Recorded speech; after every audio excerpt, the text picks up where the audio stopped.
t'aimons, notre Dieu. Tu es le véritable. Seigneur, merci pour ta présence. Seigneur, merci pour ton secours. À toi l'honneur, la puissance et la gloire. Dans le nom de Jésus. Merci, Seigneur. Parce que ce matin, Seigneur, tu ne décevras personne. Bien que nous soyons entrés abattus. Mais Seigneur Dieu, à cause de toi, à cause de ta présence, nous sortirons, Seigneur, équilibrés, avec la paix. Père, nous te disons merci pour ta parole. Ta parole est la vérité. Ta parole est la vie. Bénis ces instants et bénis ton peuple. Fais, Seigneur, quelque chose de nouveau au milieu de ton peuple aujourd'hui. Fais quelque chose de nouveau, notre Dieu. Fais quelque chose de nouveau. Là où il y a les cellules mortes, oh Dieu, donne la vie. Là où il y a la mort, Seigneur, que la vie entre. Là où il y a la sécheresse, que la fécondité entre. Père, console quelqu'un ce matin. Console cette assemblée. Touche cette assemblée. Touche tous ceux qui nous suivent au travers de cette vidéo par Internet, oh Dieu. Peu importe le pays où chacun se trouve. Mais selon qu'il est écrit que ta main n'est pas courte pour nous sauver, que ta main sauve celui qui me suit maintenant. Au nom de Jésus-Christ Nazareth. Il est écrit dans ta parole qu'il est temps que l'Éternel agisse. Oui, Seigneur, agis dans cette église, au milieu de ce peuple si présent et partout ailleurs. Je te le demande, au nom de Jésus. Amen. Que le Seigneur vous bénisse. Veuillez vous asseoir. Nous bénissons la présence de chacun. Merci pour votre participation. Comme nous l'avons dit, aujourd'hui, le Seigneur ne nous décevra pas. Et chaque fois qu'on est dans sa présence, on ne sortira jamais déçu. Amen. Vous savez, il y a même quelqu'un, jeune qu'il était, il avait 20 ans. Mais tellement il sait qu'il y a la joie, il y a l'abondante joie dans la présence du Seigneur. Alors qu'il avait 20 ans, j'ai entendu ce monsieur-là prier un jour, dit, oh Seigneur, je te rends grâce, car j'ai été jeune, j'ai vieilli, et je n'ai pas vu les justes abandonnés. Alléluia. Alors on regarde à côté, c'est quelqu'un qui avait 20 ans. Alors on dit, voilà. Donc tout ça dans la présence de Dieu. Vous savez, dans la présence de Dieu, il y a certaines erreurs qui sont autorisées. Amen. Et lorsqu'ils sont autorisés, ce qui est vrai, c'est que Dieu donne la joie et l'abondante joie. Voilà pourquoi, un certain jour, nous avons appris en géographie que la terre tourne autour du soleil. C'est ce que nous avons appris. C'est que s'il y a un mouvement, il y a la rotation et la révolution. S'il y a un mouvement qui se passe entre le soleil et la terre, c'est la terre qui est en mouvement. Mais Josué a dit ceci, toi, soleil, arrête-toi. Et la Bible dit, le soleil s'était arrêté. Dans la présence de Dieu, sous cette onction, Dieu bénit, Dieu agit, Dieu voit même au-delà des intentions. Alléluia. Voilà pourquoi si vous avez aussi 22 ans aussi, essayez aussi de dire que j'ai été jeune, j'ai vieilli. Et certainement vous ne serez pas lapidé. Que le nom du Seigneur soit glorifié. Ce matin, les sous-thèmes que nous développons, c'est être difficile à offenser. Et cela, c'est parmi les stratégies que nous sommes en train de donner pour gagner la bataille des pensées. Mais j'aimerais avant tout ça faire un rappel, être difficile à offenser. Dis à ton voisin que je suis difficile à offenser. Je suis difficile à offenser. Ouais. Vous savez, il y a certaines personnes qui sont vraiment offensables, si je peux dire comme ça. À tout moment, vous les voyez trop tristes là-bas, tout ça, parce qu'ils pensent que tout le monde est contre, tout le monde les attaque, ainsi de suite. Ils deviennent comme ça. Mais aujourd'hui, j'aimerais que nous puissions saisir cette clé. Apprendre qu'il faut être dans la vie, qu'il faut être difficile à offenser. Sinon, vous serez un pleureur de tous les jours, un pleureur de tous les jours. Mais permettez-moi de faire un peu un rappel de ce que nous sommes en train de parler depuis un certain temps. Lorsque nous étions en train de dire que l'homme passe beaucoup de temps à parler avec lui-même au moyen de ses pensées. Et il réfléchit, il pense tellement, et à un certain moment, il ne connaît pas de quoi il pensait parce qu'il existe une bataille dans ses pensées. Telle pensée est venue rencontrer telle autre pensée, ainsi de suite, et la journée passe comme ça. Quelqu'un vous dira, non, j'ai été trop pensif aujourd'hui. Mais j'aimerais que nous puissions comprendre que non seulement nous devons beaucoup penser, mais dans la bataille qu'il y a dans nos pensées, nous devons avoir la victoire. Parce que de temps en temps, nous passons des temps à parler avec nous-mêmes. La bataille des pensées peut nous mener à deux choses. Soit nous sommes victimes, soit nous avons la victoire. À cause de vos pensées, vous pouvez vous suicider. Aussi, à cause de vos pensées, vous pouvez partir d'un état faible à un état fort. Vous pouvez, à cause de vos pensées, avoir une clé qui va vous permettre à entrer et à pénétrer dans votre destinée. Alléluia. Voilà pourquoi deux choses peuvent arriver lorsque nous passons beaucoup de temps à penser. Soit nous sommes victimes, soit nous avons la victoire. Et nous avons donné quelques clés jusque-là pour gagner la bataille des pensées, afin de mener une vie victorieuse. La première clé, nous avons dit, c'était la puissance d'être positif. Être positif nous ouvre la porte au miracle. Souvenez-vous de ce couple dont nous vous avons parlé, qui passait un moment de crise financière impossible. Mais ils étaient toujours dans la joie. Chaque fois que quelqu'un venait dans leur maison, ils présentaient toujours de l'eau. Vous savez, mes bien-aimés, quand quelqu'un vient vous visiter, ne vous gênez pas. Dites que nous n'avons pas de soda, nous n'avons pas de jus. Ne cherchez pas à faire des impressions. Donnez ce que vous avez. Ne fût-ce que l'eau, c'est suffisant. Cela prouve un accueil. Alléluia. Au lieu de commencer à aller chercher à vous battre, oh non, le pasteur est venu, est-ce qu'il faut qu'il boive le jus? Qui vous a dit qu'il a besoin de jus? Donnez-lui de l'eau. Ailleurs, on met même des sucres dans l'eau. Alléluia. Et on donne.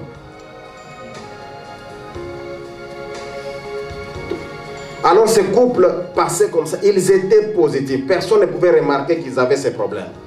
Jusqu'à ce qu'un jour, l'homme dans un restaurant va pratiquer quelque chose de son domaine et en ayant sauvé une vie, quelqu'un lui a béni en lui donnant un chèque de 5 000 $. Et ils ont résolu tout ce qu'ils avaient comme problème pendant ce temps. Et ce qui venait par la suite, l'homme a eu le travail, il s'est lancé, la vie est passée. Ils ont même oublié qu'ils ont passé des moments très durs financièrement. Tout simplement parce qu'ils avaient l'attitude positive. Alors que dans certaines conditions, chez certaines personnes, les gens deviennent nerveux. Tout le monde saura que vous n'avez pas, pendant ce temps, ça ne passe pas avec, parce que vous devenez nerveux, vous insultez tout le monde, même les cancrelats qui passent. Alléluia. Alléluia. Amen. Voilà pourquoi, Église, je vous exhorte donc à être positif. Dans le pays où coule le lait et le miel, le pays des promesses, c'était un pays qui n'était pas inhabité. Il y avait les gens qui habitaient, il y avait les gens qui possédaient ces pays. Et pour posséder ce pays, pour posséder ce territoire, il faut avoir une attitude semblable à celle de Josué et de Caleb, et non comme les autres qui sont arrivés et disent non, nous avons trouvé des géants et face à eux, nous sommes comme des sauterelles. Mais oui, si vous êtes comme des sauterelles, vous finirez par être écrasés. Mais il y avait les gens comme Josué et Caleb qui ont compris que malgré la présence des géants, dans le pays où coule le lait et le miel, malgré que ces gens soient là, Dieu nous a promis ce pays. Avec Dieu, nous ferons des exploits. Nous prendrons ce pays en possession tout simplement parce que Dieu nous l'a donné. Alléluia. Bien-aimés dans le Seigneur, quelles que soient les conditions, je le répète, que ce soit qu'il y ait des gens qui sont venus comme immigrants aussi, que ce soit comme des réfugiés, ou bien qui ont eu la green card comme vous et moi nous sommes venus, que personne ne vous trompe, que voilà, moi depuis que je suis arrivé, j'ai étudié, j'étais professeur d'anglais dans mon pays. Non seulement ça, j'ai enseigné aussi l'histoire et la géographie. Je connais tout. Depuis que je suis ici en Amérique, voici tout ce que je ne fais que faire. Celui-là, c'est son problème. Et c'est sa vision. Cela n'a rien à faire avec vous. Et ici, avec cette langue ici, en tout cas, tu ne sauras pas. Parce que moi, depuis que je suis arrivé, ça fait 14 ans. Écoute un peu, quand quelqu'un vient à ma porte, je lui pose la question, who you? Non, ça, c'est lui qui doit poser la question, who you, quand quelqu'un est à la porte. Mais toi, apprends aussi. Tu sais que ça, c'est aussi, reste positif, c'est un géant, il y a des difficultés linguistiques, tu abordes cela, tu attaques, reste positif et tu vas conquérir. C'est alors que tu auras le lait et le miel. Le lait et le miel dans ce pays ne se ramassent pas comme la manne, mais c'est pour les avoir, il faut conquérir. Bien-aimé dans le Seigneur, pour être paisible, mener une vie de victoire ici en Amérique, nous devons conquérir ces territoires. Qui dit gloire au Seigneur?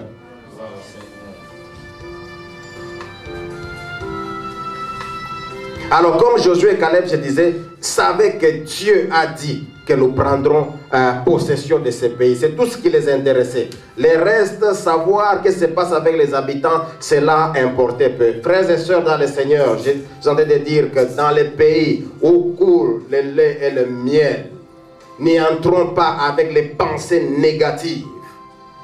Croire que nous sommes incapables. Ces faits négatifs nous détournent de notre destinée. Et même lorsque vous êtes dans le pays des promesses, c'est Dieu qui vous a promis, c'est Dieu qui vous a dit que je vous bénirai là-bas. Mais si vous êtes négatif, vous passerez outre vos promesses. Qui dit gloire au Seigneur? Dieu a déjà parlé. Parfois nous ne savons pas ce que Dieu fera dans les heures qui viennent. Parce que sa parole est là, sa parole est la vérité. Nous ne savons pas, mais nous restons toujours positifs à sa parole. Dieu m'a dit.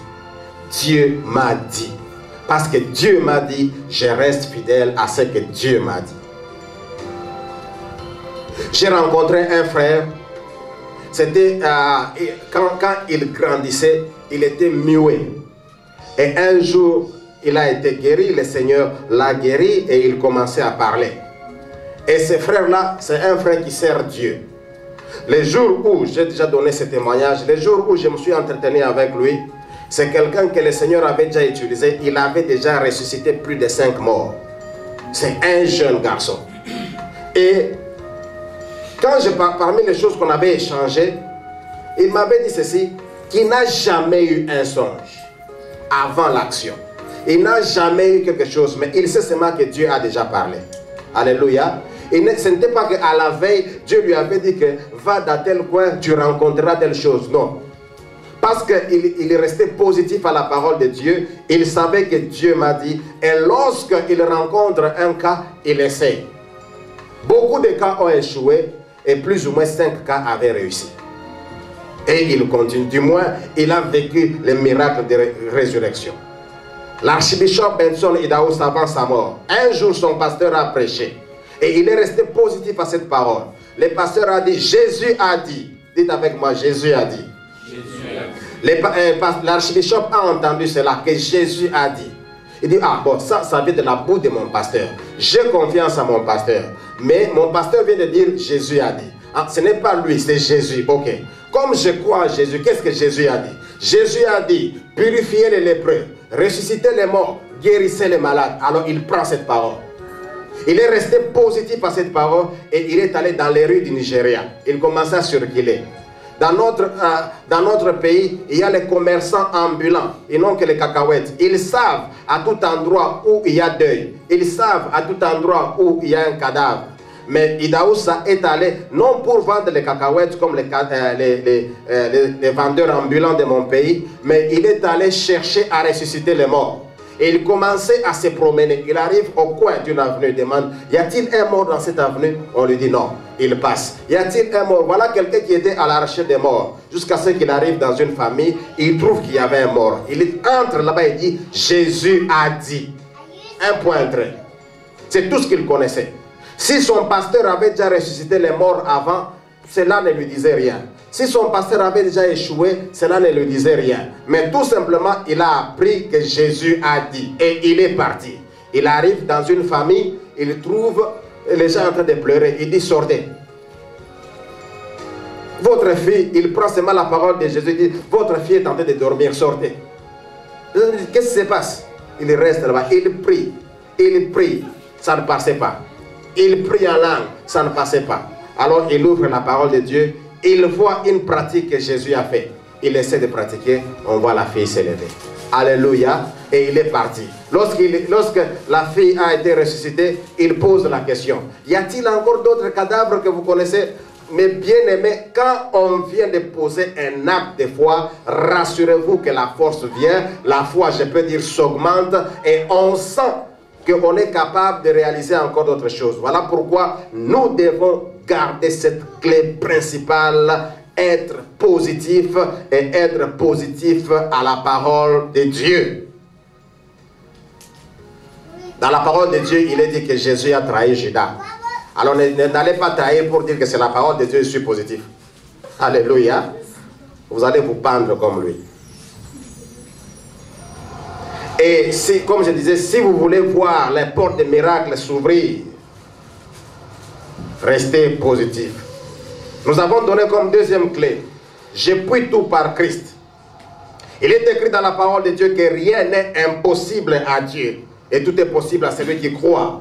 Je reconnais mes insuffisances, je reconnais mes incapacités, je reconnais mes limites. Mais je sais une chose, que rien n'est impossible à Dieu et que ma capacité vient de Dieu. Parce que c'est Dieu qui me rend capable, parce que rien ne lui est impossible. Aussi vrai que je me présente avec son nom, je ne crains rien.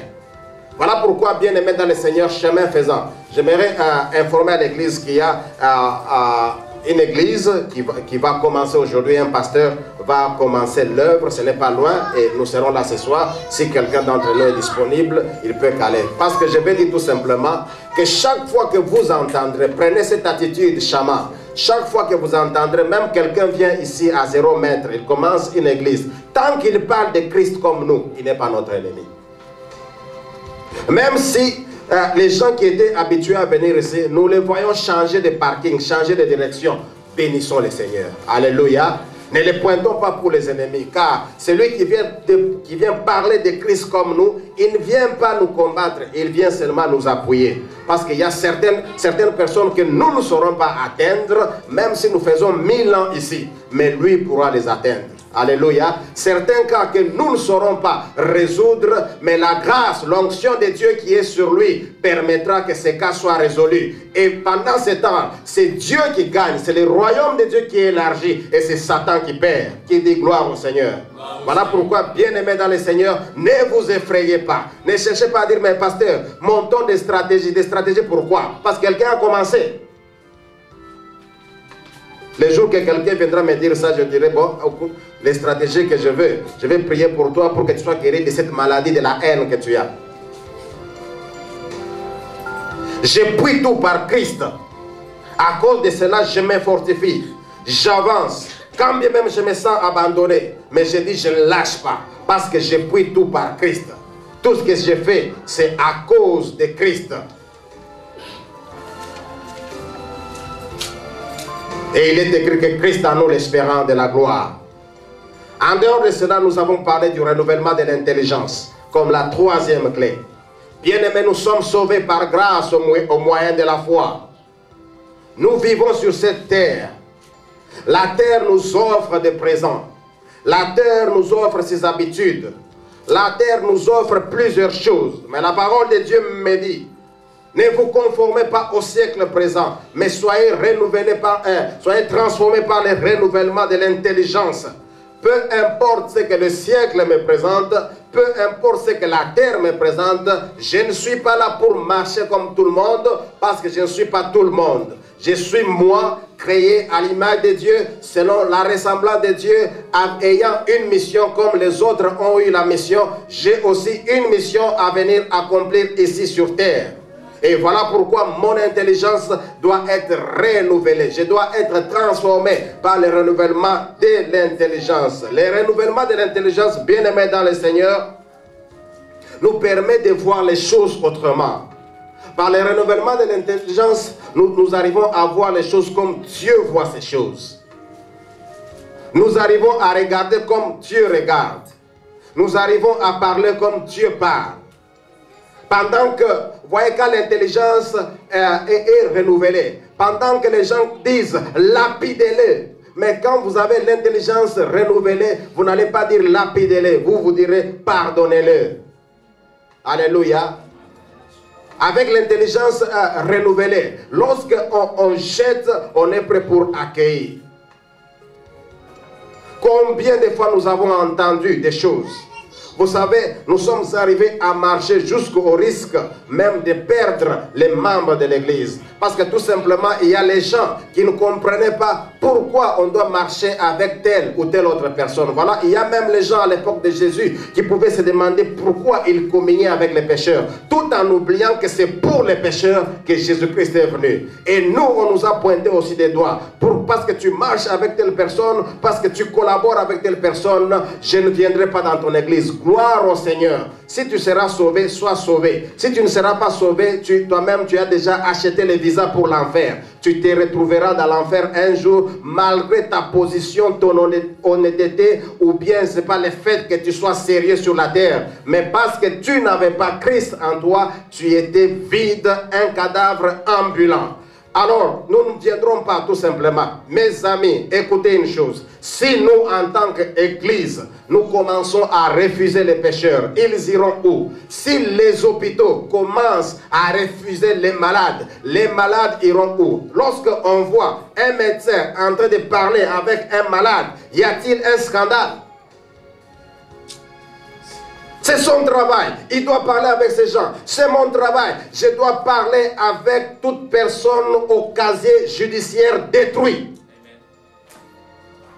Je dois les aimer, manger avec eux, donner confiance. Avec Wesley, nous partageons quelque chose de très bon. Où on parle de Naaman. Naaman avait la lèpre, mais la Bible dit que c'était un homme important, malgré sa lèpre. Si vous n'êtes pas lépreux, mais vous êtes là pour me ruiner, je vais me débarrasser de vous. Mais si vous avez la lèpre et que vous pouvez me servir, je vais vous recevoir. Alléluia. Bien-aimé, Shammah Church est prêt à recevoir toute personne avec leurs défauts. Même les excellents sorciers, qu'ils viennent. Tout simplement parce que nous savons qu'ils rencontreront la parole de Dieu. Ils entreront sorciers et ils sortiront convertis. Voilà pourquoi nous avons besoin de tous ces gens. Un jour, ici, on nous a amené quelqu'un. Il y a un couple qui est allé poser les problèmes chez un pasteur. Et le pasteur a dit non, non, non. Pour ce genre de problèmes, tout ça, si vous voulez la délivrance, allez à Shammah Church. J'ai vu seulement un couple qui est venu là-bas qui m'a proposé qu'on aille passer des vœux. Je crois que Papa Donald les a reconnus, même quelqu'un qui était là. Qu'on aille passer des veillées dans leur prière parce qu'ils avaient besoin de leur voix. Mais c'est une église bien assise qui les a envoyés. Voilà pourquoi, mes amis, nous devons être transformés par le renouvellement de l'intelligence. Alléluia. Le renouvellement de l'intelligence vient par l'étude profonde de la parole de Dieu. C'est-à-dire écouter la parole de Dieu, méditer la parole de Dieu, pratiquer la parole de Dieu. C'est une clé puissante, le renouvellement de l'intelligence. La quatrième clé que nous avons donnée, c'était l'amour inconditionnel de Dieu. Nous avons dit qu'on entend parfois les musiciens chanter l'amour, mais les cœurs sont vides. Plusieurs personnes ne se sentent pas aimées. Beaucoup de personnes n'arrivent pas à réaliser des succès parce qu'ils ne se sentent pas aimés. Mais j'aimerais vous dire, bien aimés dans le Seigneur, écoutez-moi, vous qui m'entendez sur Internet, que l'amour de Dieu est inconditionnel. Mes amis, retenons une chose, et que cela reste dans nos cœurs, gravé dans nos cœurs, que Dieu nous aime, et il nous aime toujours. Alléluia. Amen. Dieu nous aime. Il y a une chose que je peux me rassurer. Chaque matin que je me lève, une chose que je peux me rassurer, que Dieu m'aime. Et qu'il m'aime toujours. Peu importe ce que je viens de connaître, que je puisse perdre mon travail. La Bible dit, qui me séparera de l'amour de Dieu? Que je puisse perdre mon travail, que je puisse perdre mon frère, que je puisse perdre mon grand-père, que je puisse perdre, n'est-ce pas, ma femme ou n'importe quoi, que je puisse perdre de grandes valeurs et ce que j'étais en train d'aimer. Mais rien ne pourra me séparer de l'amour de Dieu. Ni homme, ni ange, ni les choses de la terre, ni n'importe quoi. Rien ne me séparera de l'amour de Dieu. Dieu nous aime d'un amour inconditionnel. Voilà pourquoi nous devons nous attacher à cela. Car l'amour de Dieu est grand. L'amour de Dieu nous garde. L'amour de Dieu nous guide. L'amour de Dieu nous protège. L'amour de Dieu écrase nos ennemis. Et voilà pourquoi, à cause de son amour, Dieu a fait traverser son peuple, le peuple d'Israël, les Hébreux. Il les a traversé la mer Rouge. Ils sont partis d'un côté vers un autre. Ils ont traversé cette mer à sec. Mais le même amour de Dieu, lorsque l'armée de Pharaon est venue, cette armée a été noyée avec l'armure, avec les équipements, les hommes et tout ce qu'ils avaient. S'ils étaient barbus avec leur barbe, tous se sont retrouvés noyés dans l'eau. Et ils sont tous morts à cause de l'amour de Dieu. Mes amis, je vais vous rassurer une chose. Que Dieu, parce qu'il vous aime, il est en train de poursuivre un but avec vous. Si quelqu'un vient déranger ce but, Dieu est capable de le tuer. Dieu ne le tuera pas par haine, Dieu le tuera par amour. Alléluia. Voilà pourquoi il est très important de chercher la paix avec tous. Nous parlons de l'amour de Dieu inconditionnel. Cela nous amène à comprendre que lorsque nous devons prier, voilà pourquoi c'est ce que la Bible nous dit, que nous devons prier pour nos ennemis avec amour, pour ceux qui nous persécutent avec amour. Et lorsque nous faisons cela, Dieu prend soin de nous dans les moindres détails. Et il s'en charge lui-même et totalement de tous nos ennemis. L'amour de Dieu est notre force. Qui dit gloire au Seigneur? Dieu nous aime et il nous aime toujours. Alors arrêtons cet évangile. Beaucoup de gens ont cru à cet évangile de la haine. L'évangile où toutes les tantes, tous les oncles, les grands-pères sont des sorciers. Il y a cette histoire, cet évangile qui a circulé.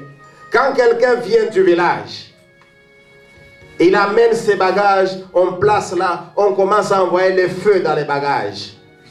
Mais vous allez même brûler les noix de cola qu'on vous a amené. Alléluia.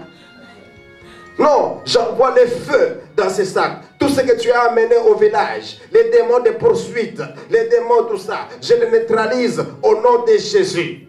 Parce que quelqu'un est venu avec un petit sac de village. Mais quand quelqu'un, occultiste qu'il est, bien plongé dans l'occultisme, en cravate, il vient des États-Unis. Il arrive chez vous, ce sont les pagnes que vous placez là-bas. Mais les villageois étaient peut-être plus gentils que l'occultiste qui vient vous éliminer.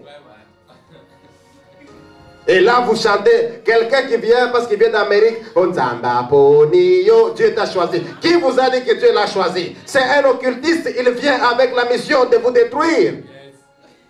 Et vous accueillez bien votre destruction sous des pagnes. Alléluia. Mais bien aimé, quand on est équipé de l'amour de Dieu, on voit tout le monde de la même manière. Parce que Dieu dit, tu aimeras le Seigneur ton Dieu de tout ton cœur, toute ta force, toute ton âme, tout ton esprit. Et tu aimeras ton prochain comme toi-même. Villageois ou américain, tu l'aimeras comme toi-même. Alors arrêtez-moi les prières d'autorité dans votre maison quand les étrangers viennent. Recevez-les. Selon qu'il est écrit, béni soit celui qui vient au nom du Seigneur. Que quelqu'un vienne d'une ville ou d'un village, qu'il soit béni. À cause de cette parole, s'il avait mauvaise intention, cette parole pèsera sur lui. Cette parole sera obstacle. Cette parole vous rendra opaque par rapport à lui. Il ne saura pas vous voir parce que vous l'avez béni selon qu'il est écrit. Qu'il soit béni, c'est celui qui vient au nom du Seigneur. C'est au nom du Seigneur, il est béni avec vous. C'est au nom de l'ennemi, il est maudit parce qu'il a rencontré l'amour de Dieu. Alors, au lieu de commencer à tout moment à tuer, vous savez qu'il y a des villages, surtout chez nous en Afrique, beaucoup de villages sont devenus stériles, improductifs. Tout simplement parce que depuis que nous sommes chrétiens, nous ne faisons qu'envoyer les feux et les bombes là-bas. Comment voulez-vous que les villages deviennent productifs? Toutes les chèvres et les vaches des villages sont déjà mortes. Oh non, dans ces villages, nos vaches sont maigres. C'est parce que les chrétiens envoient les feux.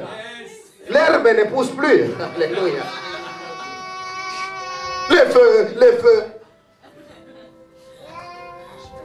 Que Dieu te bénisse, mon fils. Alléluia. Ah, vous comprenez pourquoi il y a certaines choses qui sont devenues arides? Est-ce qu'on peut changer une manière de prier? Que Dieu soit loué. En dehors de l'amour inconditionnel, je disais que pour tous ces gens-là, au lieu toujours d'envoyer les feux, envoyons aussi les saluts, les saluts, les saluts. L'amour inconditionnel de Dieu. Et en dehors de cela, nous avons parlé de ne pas vivre dans la peur. Mes amis, ne vivez pas dans la peur. Cela, c'est comme notre 5e clé comme stratégie. La peur, quel que soit son nom, la peur de la dignité, la peur de ne pas perdre ceci, la peur de ne pas perdre cela, la peur de ne pas être mal vu, la peur de ne pas échouer, la peur, quel que soit son nom, a comme source l'ennemi et comme mission la destruction de la destinée. Quand vous avez peur, rassurez-vous que vous êtes en train de vous fermer des portes vers votre destinée. L'ennemi principal de la foi, nous vivons par la foi. Nous sommes agréables à Dieu par la foi. L'ennemi principal de la foi, c'est la peur. Aujourd'hui, si nous ne réalisons pas certaines choses, c'est tout simplement parce que nous avons peur. La Bible dit guérissez les malades. Vous savez, parfois, quand nous sommes devant un malade, nous prions, Seigneur, aide cet homme afin qu'il puisse supporter les médicaments qu'il est en train de prendre. Il supportera les médicaments, mais il ne sera pas guéri. Mais la parole de Dieu dit, guérissez les malades. C'est un ordre, c'est l'impératif. Guérissez les malades, purifiez les lépreux, ressuscitez les morts, annoncez la bonne nouvelle.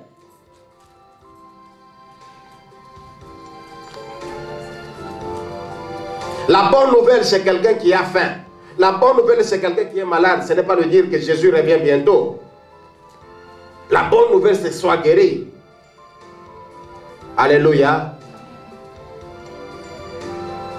La bonne nouvelle, c'est quelqu'un qui est affamé. Ce n'est pas venir lui dire n'importe quoi. C'est lui présenter ses plans de salut, lui présenter la nourriture. Quand vous vivez dans la peur, mes amis, vous n'avancerez pas dans la vie. Non, j'ai peur. Un jour, je vois Béni qui devrait traverser. Il montait les escaliers, il devait traverser la porte pour arriver du côté où je me trouve.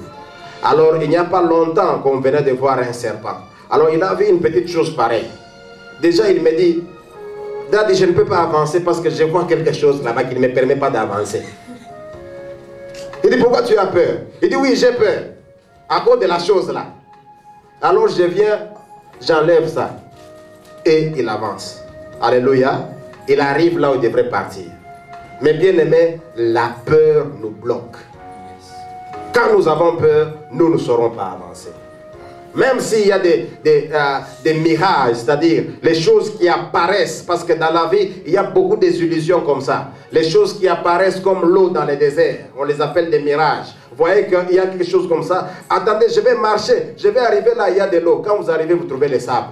Vous voyez encore, ce n'est pas ces flaques d'eau s'avancent. Vous arrivez, vous trouvez encore la même chose. Il y a beaucoup de choses qui sont comme ça que l'ennemi a placées dans nos vies. Ce ne sont pas des choses réelles, ce sont ces mirages-là. Alléluia. Et avec comme objectif de nous empêcher d'évoluer. Quand on a peur, on perd la foi et on devient désagréable à Dieu. Je disais que même si ceux qui vous ont précédé ont échoué, mais rassurez-vous une chose, que vous n'échouerez pas. Essayez d'abord. Alléluia.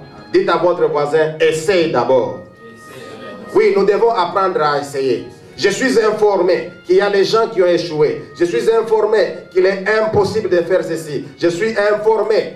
Mais moi, je ne marche pas selon ces conditions.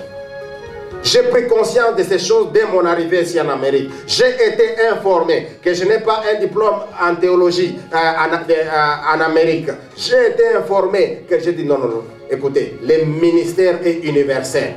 Dieu, lorsque le Seigneur, lorsqu'on parle des 5 ministères dont dans l'église, on n'a pas parlé des pasteurs africains, des pasteurs angolais, des pasteurs américains ou des pasteurs chinois. On dit ceci, qu'il y a les 5 dons. On parle de l'apôtre, on parle de prophète, évangéliste, pasteur, docteur. Peu importe l'espace où il se trouve. Alors moi, je dois exercer. Malgré tout ce que je peux entendre, que je ne saurais pas, je ne ferai pas ceci. Mais mes amis, quand il y a la vision, il y a la provision. Alléluia. J'ai appris que pour commencer, il faudrait que vous ayez au moins 5 000 $. Avec les 5 000 $, vous allez donner à un avocat. Mais Dieu a envoyé sur notre route quelqu'un. Nous ne savons pas s'il avait payé ses frais ou pas. Tout simplement, nous avons eu, Papa Donna est témoin, tous les documents légaux de l'église. Alléluia. Malgré que la théologie n'a pas été faite ici. Mais le problème, c'est qu'au-delà de la théologie qui n'était pas faite en Amérique, il y avait la paix. Et à cause de la paix, Dieu aligne les choses dans le chemin. Et nous allons. Mais si quelqu'un veut savoir si j'ai étudié ou pas, qu'il vienne. Je vais prouver que j'ai étudié. Peut-être plus que lui. Alléluia. Alléluia. La Bible dit dans Ecclésiaste, voilà pourquoi je dis essayons d'abord. Car la Bible dit dans Ecclésiaste que la guerre n'appartient pas au plus fort et la course au plus rapide. Mais tout dépend pour eux des temps et des circonstances. S'il y a les gens qui ont échoué avant vous, c'est à leur temps et selon leurs circonstances. Vous avez aussi votre temps, vous avez aussi vos circonstances. Vous réussirez. Essayez d'abord.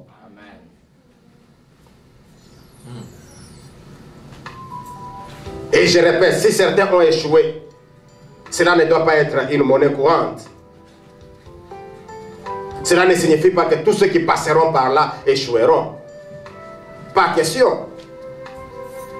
Tout dépend pour eux des temps et des circonstances. N'est-ce pas, Dieu est le maître de toutes ces choses? N'est-ce pas, il contrôle les temps? N'est-ce pas, il contrôle les circonstances? N'est-ce pas, il vous a créé aussi à son image? C'est pourquoi vous ne me ressemblez pas. Vous êtes tel que vous êtes avec votre phénotype.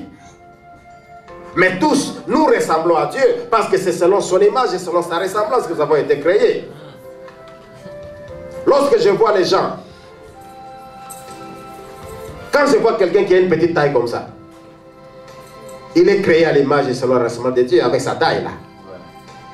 Quand quelqu'un est là, c'est aussi l'image et la ressemblance de Dieu. Alléluia. Quand quelqu'un est mince, c'est l'image et la ressemblance de Dieu.